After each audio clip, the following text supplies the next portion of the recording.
Olá a todos, vamos iniciar mais uma aula no nosso estudo do livro de Romanos da Escola Dominical da Igreja Presbiteriana de Viçosa. Esse vídeo está sendo divulgado na primeira semana de novembro de 2020. Nós estamos a poucos dias das eleições municipais no Brasil e nós vamos começar então o estudo desse capítulo que tem como tema o relacionamento dos cidadãos com o Estado, do cristão como cidadão da sociedade e o Estado, o governo e as autoridades. Nós vimos no capítulo anterior o relacionamento com os nossos amigos, com os nossos amados e com os nossos inimigos.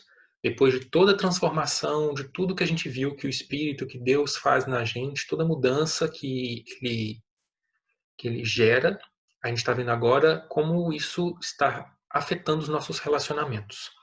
Essa é a aula de número 22. Se você não viu as outras aulas, a gente recomenda que você volte no YouTube, no canal da Igreja Presbiteriana de Viçosa e assista às aulas para você ter compreensão de todo o capítulo, de todo o livro de Romanos.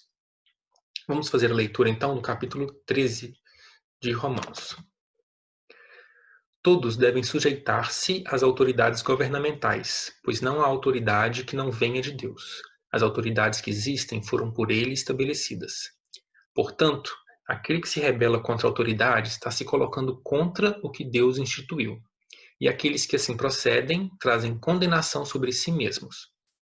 Pois os governantes não devem ser temidos, a não ser pelos que praticam o mal. Você quer viver livre do medo da autoridade? Pratique o bem e ela o enaltecerá. Pois é serva de Deus para o seu bem. Mas se você praticar o mal, tenha medo, pois ela não porta a espada sem motivo. É serva de Deus, agente da justiça para punir quem pratica o mal. Portanto, é necessário que sejamos submissos às autoridades, não apenas por causa da possibilidade de uma punição, mas também por questão de consciência. É por isso também que vocês pagam impostos, pois as autoridades estão a serviço de Deus, sempre dedicadas a esse trabalho. Deem a cada um o que lhe é devido, se imposto, imposto, se tributo, tributo, se temor, temor, se honra, honra. Não devam nada a ninguém, a não ser o amor de uns pelos outros, pois aquele que ama seu próximo tem cumprido a lei. Pois estes mandamentos, não adulterarás, não matarás, não furtarás, não cobiçarás e qualquer outro mandamento, todos se resumem nesse preceito.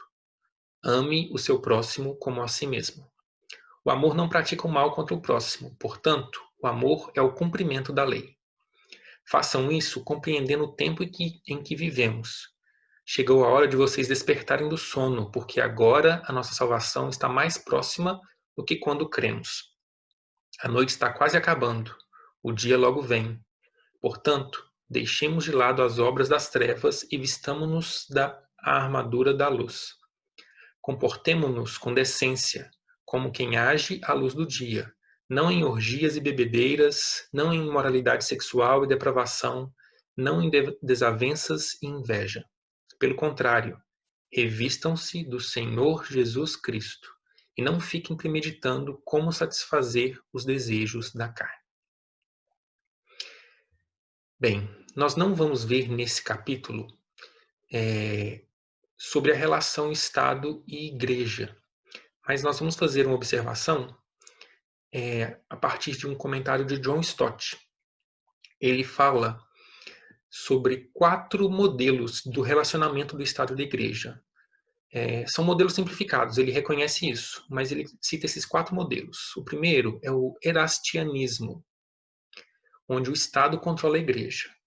Toda a parte religiosa, toda a Igreja é controlada pelo Estado. O segundo modelo seria a teocracia, onde a Igreja controla o Estado. As divindades é que fazem a organização, a autoridade de toda a população, de toda a sociedade. O terceiro modelo seria o constantinianismo. Um modelo onde existe um acordo em que o Estado vai favorecer a Igreja. E porque a Igreja vai ser favorecida, ela faz alguns ajustes, algumas concessões para o Estado, para manter essa proteção. Então a igreja se ajusta um pouco ao Estado para ter privilégios, para ter a proteção do Estado. E o quarto modelo é a parceria, onde a igreja e o Estado se reconhecem. Cada um tem responsabilidades distintas conferidas por Deus. E elas, então, encorajam uma a outra e colaboram uma com a outra, a igreja com o Estado, no desempenho desses papéis diferentes. E segundo Stott, esse quarto modelo é o modelo que mais se aproxima do texto bíblico do que Paulo está falando para a gente nesse capítulo de Romanos. Paulo não está escrevendo para uma sociedade governada por líderes religiosos. Então ele não está falando para os líderes, muito menos para os líderes religiosos, para os líderes cristãos, porque não existiam líderes cristãos naquela época. Ele está falando para civis, ele está falando de um comportamento do indivíduo. Como o indivíduo vai se portar com o Estado. Mas nós também vamos ver um pouco de como o Estado, qual que é a função do Estado, como o Estado deve se portar e como o cidadão, o indivíduo, deve se portar com outro indivíduo. Bom, primeiro nós vamos ver essa relação do cristão com o Estado. Primeira coisa que Paulo fala para a gente é que a gente deve se sujeitar às autoridades. Todos devem se sujeitar às autoridades, inclusive nós, os cristãos. Mas por que a gente deve se sujeitar ao Estado? Primeira justificativa seria porque é certo. Porque foi Deus quem criou o Estado em que vivemos. Foi Deus que estabeleceu a autoridade. Então, já que foi Ele quem criou essas coisas, foi Ele quem criou o Estado, a autoridade, nós devemos obedecer porque é certo. Isso faz parte do controle providencial de Deus. O Estado, a autoridade não está alheia, né, ao que Deus criou, não está fora da criação. Então, isso faz parte do controle de Deus. O texto de Daniel 4, no versículo 17, nos ajuda a entender isso também. Ele está falando para o povo em relação à autoridade que Deus dá para os governantes. Veja, para que todos os que vivem saibam que o Altíssimo domina sobre os reinos dos homens e dá esses reinos a quem quer e põe no poder o homem mais simples. Então, Deus domina sobre os reinos, sobre os governos. E Ele dá esse governo, essa autoridade a quem Ele quer. Então, nós devemos nos sujeitar porque é certo, porque foi Deus quem criou a autoridade, a governança. O segundo motivo é porque é sábio se sujeitar. Deus projetou a sociedade, já que foi Ele que criou, de uma certa maneira, para funcionar de uma certa maneira. Então, nós devemos nos sujeitar para que isso funcione desse jeito. Veja que no versículo 3 e 4 de Romanos 13, ele está falando que a gente não deve temer as autoridades. E a gente não deve temer porque ela é serva de Deus para o nosso bem. Se você pratica o bem, ela vai te enaltecer. O que ele está falando é que a autoridade é serva de Deus. Ela trabalha para Deus. E ela é agente de justiça. A autoridade, o governo é necessário para manter o povo responsável por viver de modo a possibilitar a convivência. Se cada indivíduo fosse agir de acordo com a própria vontade, com os próprios desejos, a gente não teria condições de viver em sociedade. Por isso que as autoridades, que o governo é importante, porque eles, agindo de forma a manter a justiça, como agentes da justiça, eles vão então possibilitar a convivência. Vocês conhecem essa imagem da deusa Têmis, que representa a justiça. Ela está com a balança na mão para equilibrar as coisas, para ser justa, mas ela está com a espada na outra. E o texto nos fala isso, fala que as autoridades portam a espada. Isso nos lembra que é da vontade de Deus que apenas alguns portem a espada. Apenas o governo estabeleça a justiça e não todos. Não são todos que devem andar com a espada na mão e fazer a justiça de acordo com suas próprias intenções. Mas o governo é que vai agir assim. Então, Nós nos submetemos para que a sociedade, para que o governo e a sociedade funcione de acordo com o que Deus criou. Por isso é sábio submetermos as autoridades ao Estado. E o terceiro motivo é porque é justo. Quem governa exerce um trabalho árduo. E no versículo 6 nós vemos isso. Ele fala que eles estão a serviço de Deus e eles se dedicam a essa causa. Eles estão dedicados ao trabalho de governar. E isso é um trabalho difícil de se fazer. Por isso, a gente deve dar a eles o que é devido. A gente deve dar a eles o que é justo. Se o imposto, imposto, se tributo, tributo, se honra, honra. Então, a gente deve ser justos e nos sujeitarmos a quem está executando, exercendo esse trabalho. Mas você vai virar para mim e falar assim, é fácil falar isso, mas você já viu a sociedade em que a gente vive? Tanto localmente, estadual, nacional e mundialmente falando, os governantes têm se dedicado a isso? Eles têm feito justiça da forma correta? É justo, então, eu tratá-los com honra, pagar meus impostos? E essa avaliação fica um pouco mais complicada quando a gente lembra do que está falando no versículo 2 do texto. Lá ele fala que quem se rebela contra as autoridades, quem vai contra as autoridades, os governos, está se colocando contra o que Deus instituiu. Está trazendo, então, condenação para si. É difícil você pensar que a gente tem que obedecer às autoridades, às governantes, porque se a gente for contra eles, a gente vai estar indo contra a vontade de Deus. Só que o texto nos dá algumas dicas desse limiar aí. Até onde a gente vai sujeitar? A gente vai sujeitar a todas as coisas, tudo que os governantes disserem e fazerem ou exigirem da gente? Vamos lembrar que Paulo está falando para uma população que está sendo governada pelo Império Romano. Não é um governo cristão, eles têm costumes pagãos, e na melhor das hipóteses, eles eram hostis com os cristãos, chegando até, na pior das hipóteses, matar e perseguir os cristãos. Né? A gente vê essa perseguição até hoje, ainda temos governos contra os cristãos. Mas Paulo não está falando para que os cristãos devam se submeter a um governo que está com o mesmo ponto de vista, alinhados com o nosso pensamento cristão. Muito pelo contrário. Então vamos às dicas que a gente tem nesse texto sobre essa questão. Né? A gente deve se sujeitar a todas as coisas. No versículo 7, ele fala que a gente vai dar aos governantes, às autoridades, o que é devido.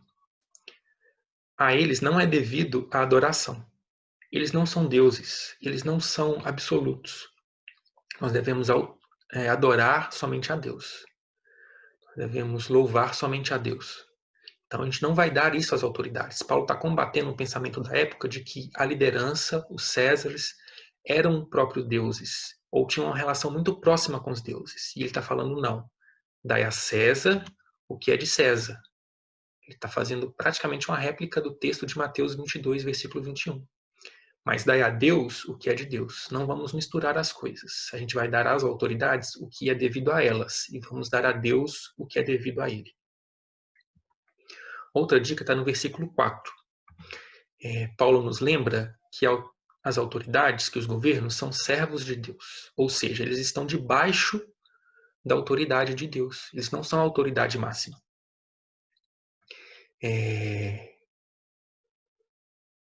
E eles vão ter que fazer o que é bom, o que é para o nosso bem. Então, eles estão também sujeitos ao que Deus considera bom. E eles devem fazer para a gente, buscar para a gente o que Deus considera bom, e não necessariamente a vontade deles ou o que eles acham que é bom. Eles estão debaixo da autoridade de Deus. E o texto de Atos 5, versículo 29, nos ajuda também nisso. Né? Pedro está falando Pedro e os apóstolos, né, estão respondendo que é preciso obedecer antes a Deus do que aos homens. Né? Eles estão declarando que eles vão obedecer primeiro à vontade de Deus e depois à vontade dos homens.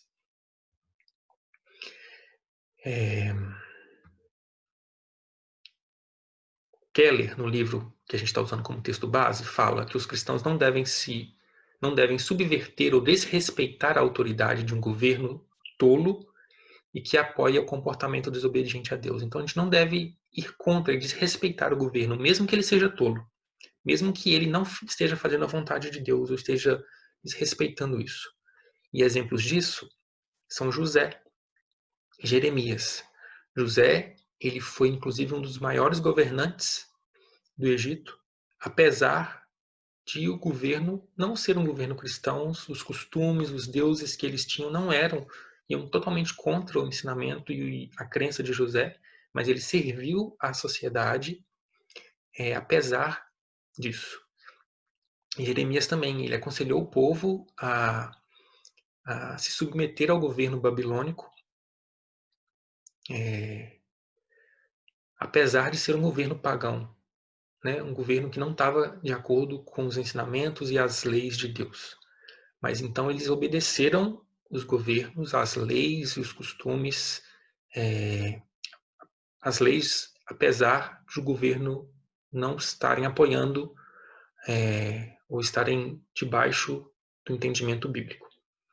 Mas também, por outro lado, nós temos exemplos de cristãos que estavam cheios de coragem, eles desobedeceram e se opuseram às autoridades civis quando ela requereu um comportamento de desobediência a Deus.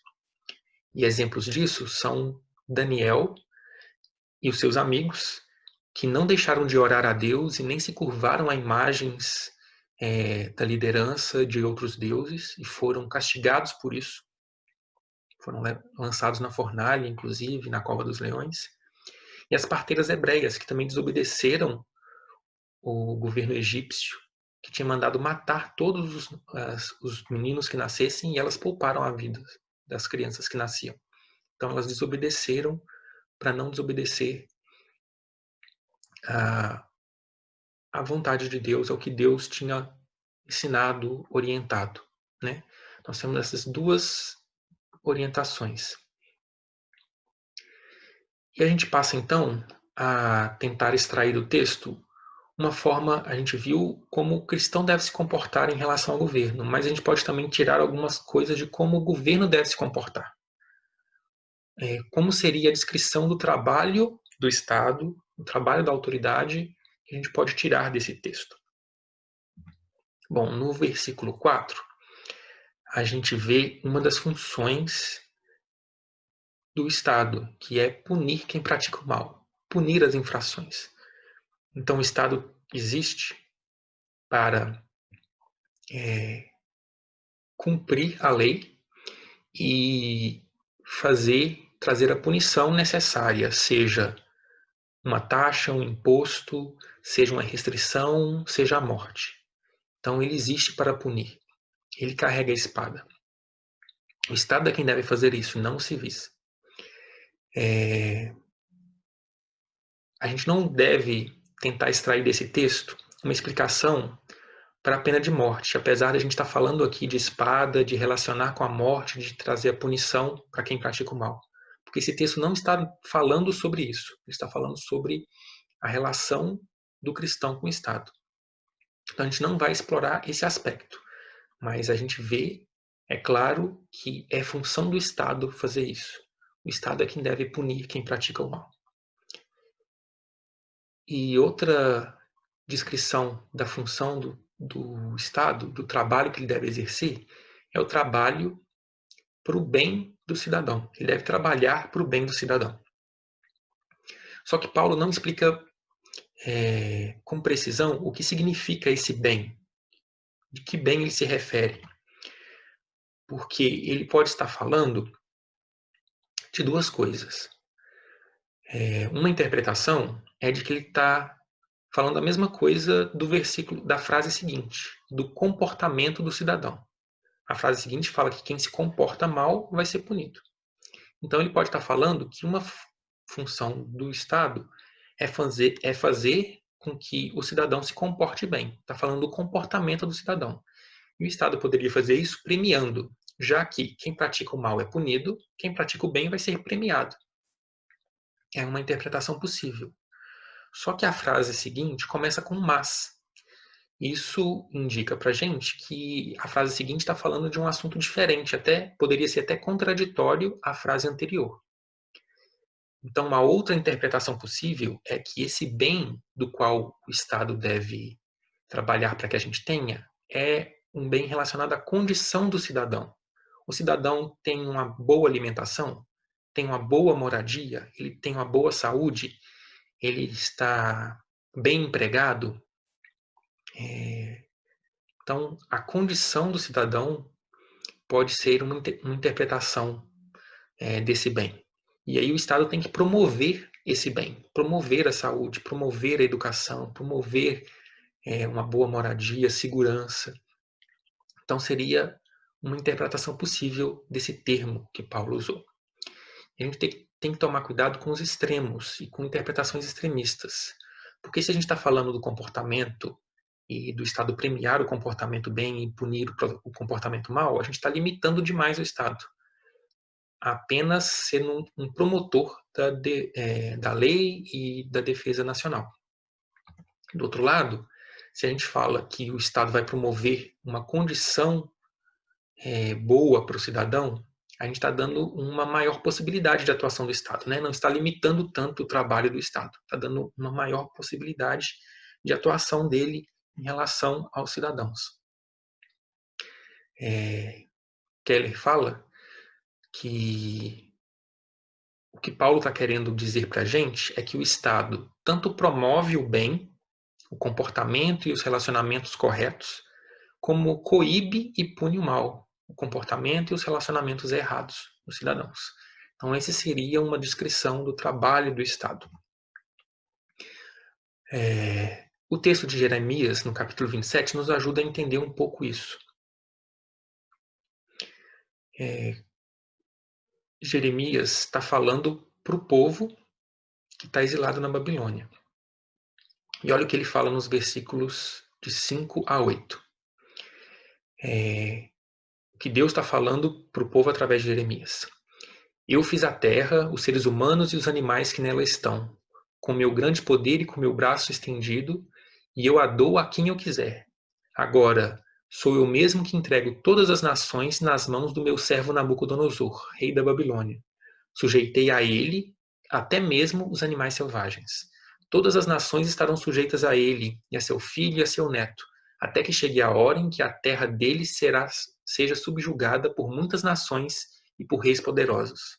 Se, porém, alguma nação ou reino não se sujeitar a Nabucodonosor, rei da Babilônia, nem colocar o pescoço sob o seu jugo, eu castigarei aquela nação com guerra e fome e a peste, declara o Senhor, e por meio dele eu destruirei completamente. Então veja, Jeremias, Deus está falando através de Jeremias para o povo, de que os cristãos devem se sujeitar ao governo de Nabucodonosor. Eles devem se sujeitar a esse governo. Porém, a gente pode ver nesse texto que eles devem se sujeitar, eles devem se dedicar a esse governo de forma respeitosa, mas também serena e restrita. Então, eles precisam se dedicar aos governos, uma sujeição de respeito, mas também de forma serena e restrita. O respeito quer dizer que a gente vai se sujeitar a eles, como a gente já tem falado, mesmo que eles não tenham o nosso próprio ponto de vista, mesmo que eles não respeitem o nosso ponto de vista. Ele está falando que a gente tem que respeitar um servo dele. Ele colocou Nabucodonosor como servo dele para o povo. E Nabucodonosor não tinha o mesmo ponto de vista do povo de Deus, como a gente já comentou. E mesmo assim, Deus colocou o povo e todas as nações debaixo da autoridade de Nabucodonosor. Então a gente deve respeitar ele, apesar do ponto de vista diferente do nosso, diferente do povo que estava recebendo essa mensagem. Mas esse respeito tem que ser sereno, de forma que a gente não precisa ficar ansioso ou temeroso em relação aos atos desse governo. Porque normalmente a gente fica preocupado se a gente vai ser beneficiado ou se a gente vai ser prejudicado, se o que ele está fazendo é certo, é uma decisão correta ou errada, mas o que ele está falando é que a gente não precisa ficar ansioso. Veja que ele fala que todas as nações estarão sujeitas a ele, né? Todo mundo vai estar sujeito aos atos do governo de Nabucodonosor. Ou seja, como servo de Deus, Deus consciente do que ele está fazendo, está falando para a gente que os atos do governo, tudo que ele fizer ou dele decidir, não vai frustrar os planos de Deus. Não vai frustrar os planos de Deus para o povo de Deus, não vai frustrar os planos de Deus para a história, para o que está acontecendo. Ele é servo de Deus.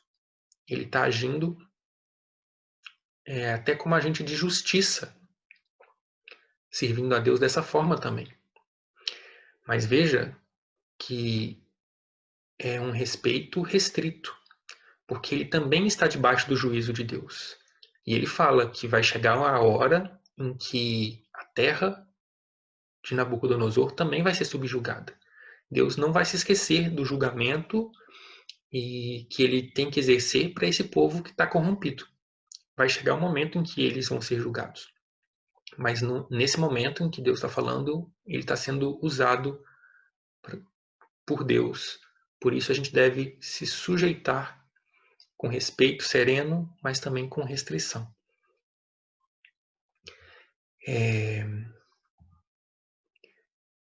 Então, os cristãos precisam estar atentos às concepções ideológicas extremas do papel do governo. A gente não precisa nem entender o governo apenas como alguém que vai impor a lei. A gente não precisa limitar a nossa visão do governo a isso. Nem precisa ver o governo como o salvador da nação, o salvador do povo. A Bíblia não nos dá nenhuma dessas duas visões. A gente tem que se preocupar com isso, com as visões extremistas da função do trabalho do governo.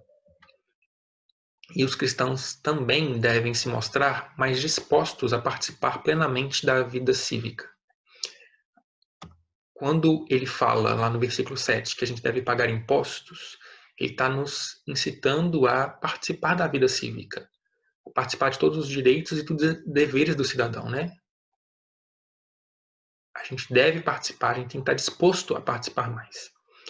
E por conta dessa disposição e dessa necessidade que a gente tem de participar, é que ele continua o texto, mostrando para a gente uma forma de vivermos como parte da sociedade. Alguém poderia interpretar esses versículos de 8 a 10 simplesmente como um resumo que ele mesmo faz, e que é um texto que fala sobre amar ao próximo, que a gente deve amar ao próximo, e é isso que esse texto está falando. Só que veja que esse texto que está falando sobre amar ao próximo, esses versículos de 8 a 10, está num contexto em que, anteriormente, na aula anterior, no capítulo 12, ele falou sobre amar o inimigo. Agora, no capítulo 13, ele está falando sobre amar o próximo. E no meio desses dois textos, ele está falando sobre o papel ou a relação do cristão e do Estado. Será que Paulo está simplesmente jogando informações aleatórias na carta que ele está escrevendo? Provavelmente não. Esses textos têm que ter alguma relação. Paulo provavelmente queria nos trazer alguma relação entre eles. Veja que no capítulo anterior a gente viu como vencer o mal com o bem. E agora, em sequência, a gente está vendo o envolvimento que o cristão tem que ter com a sociedade. Então a gente pode interpretar isso como sendo uma orientação de como vencer o mal que a gente encontra na sociedade praticando o bem. Então a gente tem que vencer o mal na sociedade praticando o bem. Vencer o mal com o bem, o mal que está enraizado na sociedade, nos governos, etc. E a gente também pode ver uma relação que existe entre o que o texto tem falado da gente dar ao Estado o que lhe é devido. E no versículo 8, logo no início, ele já fala que a gente tem que dar ou pagar o que devemos a cada um. Ele está expandindo essa ideia de uma relação do Estado para uma relação com todo mundo, de que a gente deve dar ao que cada um merece, dar o que é devido a cada pessoa e não somente ao Estado. Paulo está querendo nos conclamar, então, não só a participar do Estado, como também da vida pública e cívica de forma geral. Em nossos bairros, em nossas comunidades e cidades, os cristãos devem tornar-se grandes praticantes do bem. No lugar onde a gente está, a gente deve praticar o bem. A gente deve vencer o mal com o bem. E ele vai mostrar nesse texto um pouco como a gente deve fazer isso. Mas antes de voltar os olhos para os versículos de 8 a 10, a gente vai voltar para o livro de Jeremias. Lá no capítulo 29, tem uma imagem que nos ajuda muito a ver essa ideia de como os cristãos são incentivados a participar da sociedade.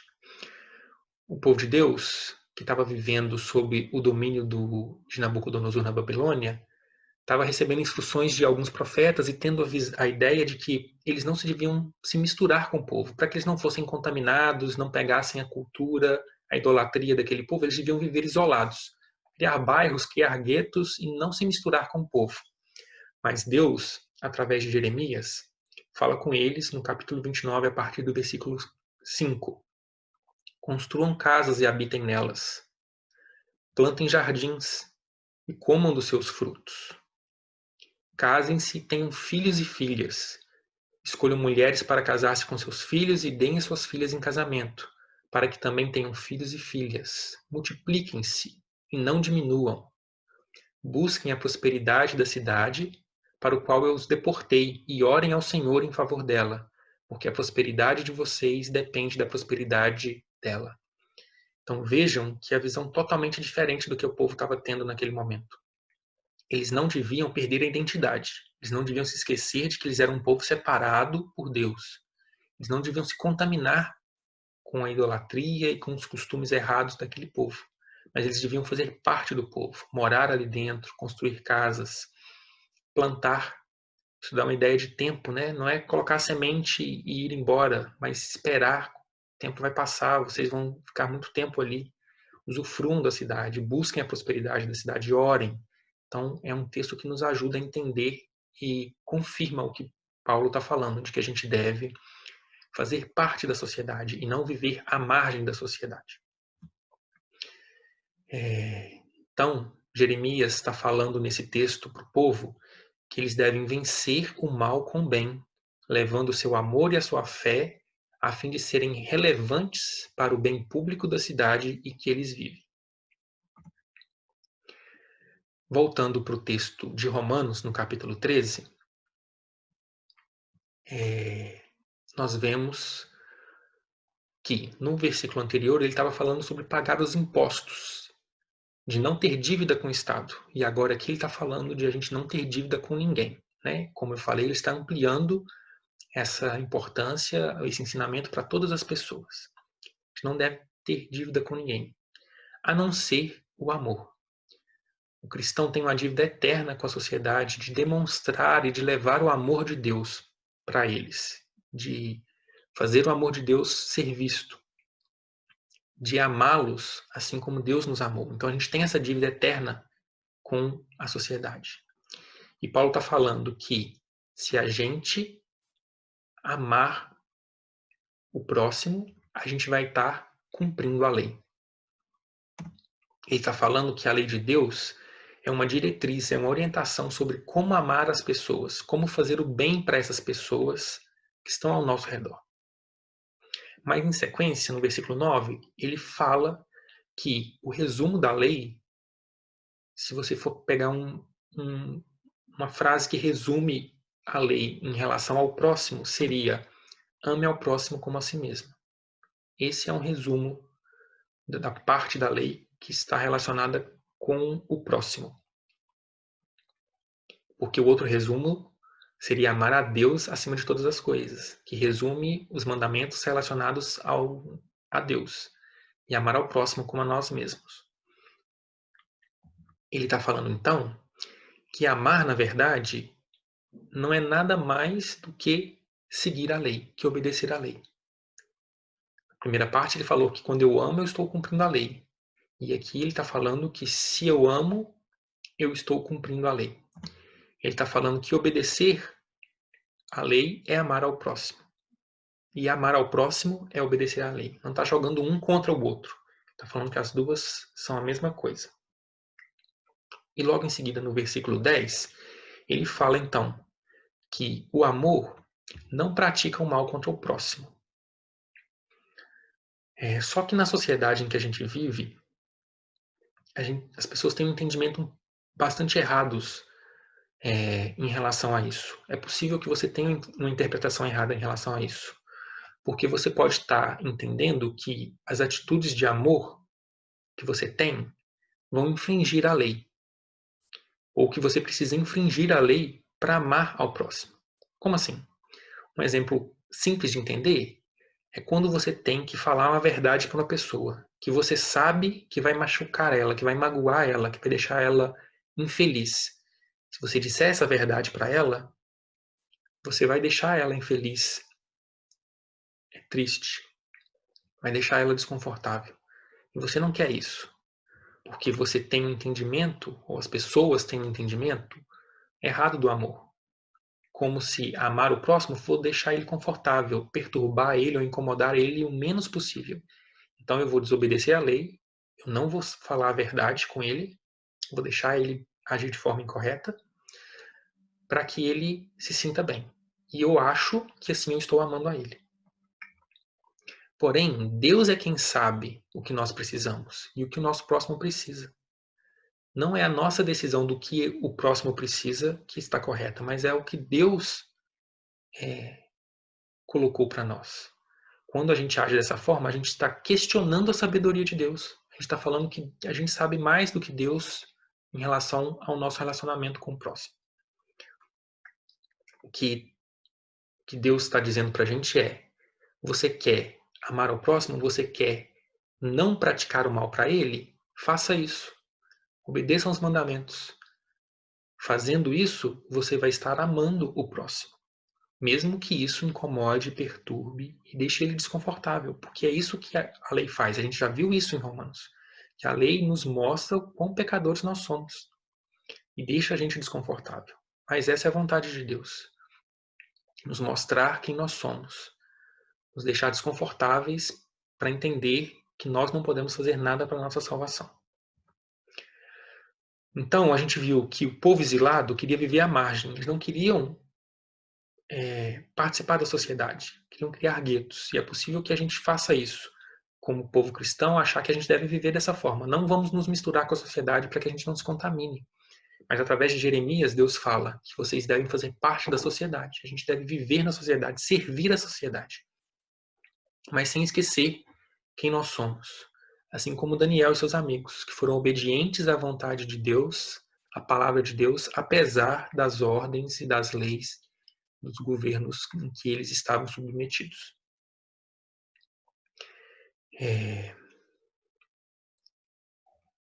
E para finalizar, Paulo nos lembra que a gente tem que manter a perspectiva. Ele nos fala que para conseguir fazer tudo isso, para conseguir amar ao próximo e servir a sociedade que a gente está inserido, a gente precisa compreender o tempo em que nós vivemos. E que tempo é esse? É um tempo em que a gente é cidadão da terra, mas a gente também é cidadão dos céus. A gente não deve se esquecer de que a gente não vai ficar aqui para sempre. A gente não deve dar valor e mais importância para as coisas que são da terra, mas a gente deve dar valor e dar a importância às coisas que são eternas, às coisas que são dos céus.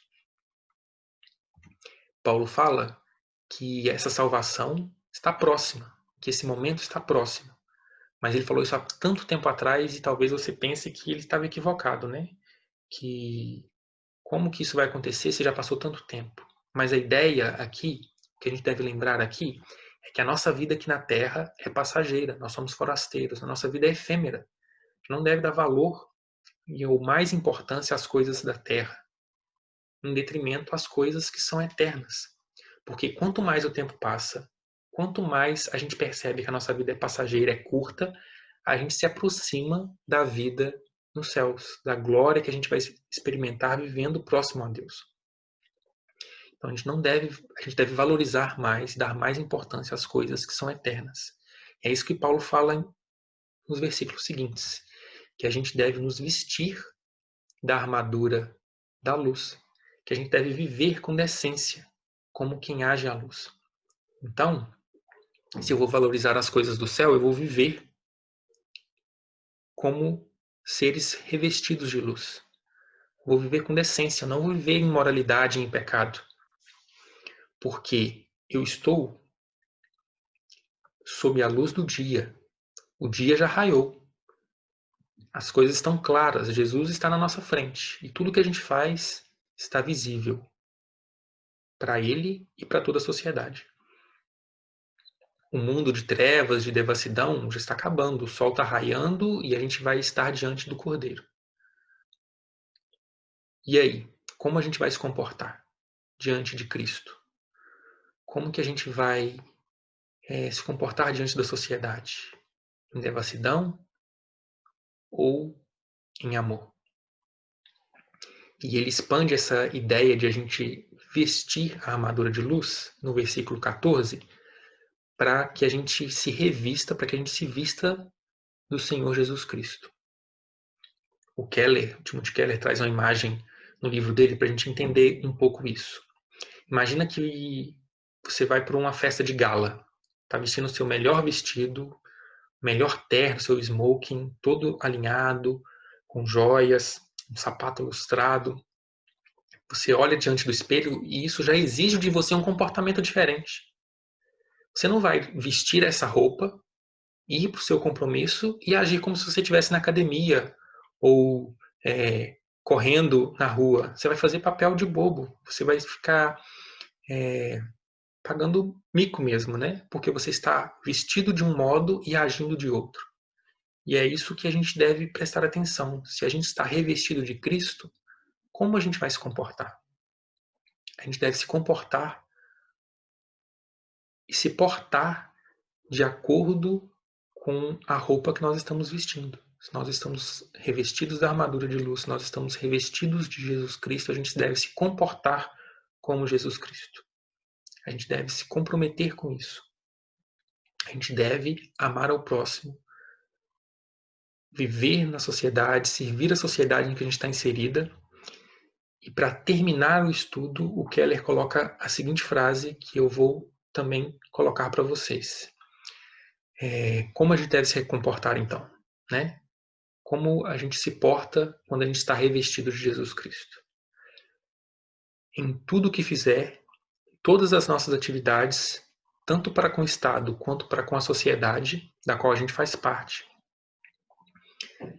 a gente deve se lembrar. A gente deve fazer todas as coisas nos lembrando para onde a gente está indo e quem a gente é. Se a gente agir assim, lembrando quem a gente é e focando, valorizando as coisas da eternidade, do lugar para onde a gente vai então obedecer os ensinamentos de Cristo, obedecer à lei e amar o próximo e servir a sociedade. E assim, a gente faz a vontade de Deus e a gente obedece e cumpre os mandamentos de Deus em amor.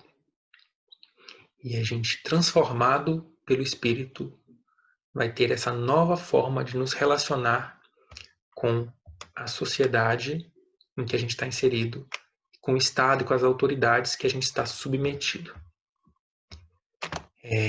Esse é o estudo de hoje. Esse é um pouco do que Paulo trouxe para a gente no capítulo 13 de Romanos. Espero que tenham bom proveito, que vocês tenham aprendido e lembrado um pouco mais dessa importância do comportamento do cristão em relação ao Estado, em relação aos outros cidadãos.